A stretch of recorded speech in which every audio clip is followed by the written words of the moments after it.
Good self-care is something that people with PTSD really need to focus on.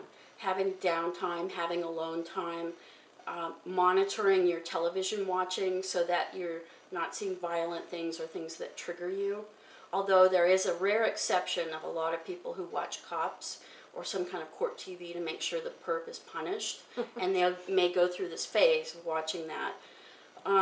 Things that really help lower the stress of other kinds of PTSD symptoms are going towards water, to the ocean, to a river, to a lake, and just spending quiet time there.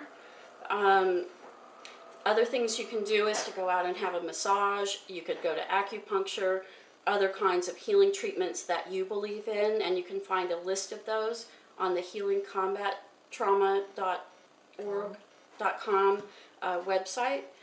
Um, People believe in different kinds of things, but whatever will get your anxiety down, whether that's listening to music, whether it's doing art, doing a hobby, knitting, embroidering, is something quiet, um, rather than getting out and getting involved with other people who, just like to have a lot of fun and there's a lot of action. So making sure you have time in your day, probably every day, for some self-care is really going to be helpful.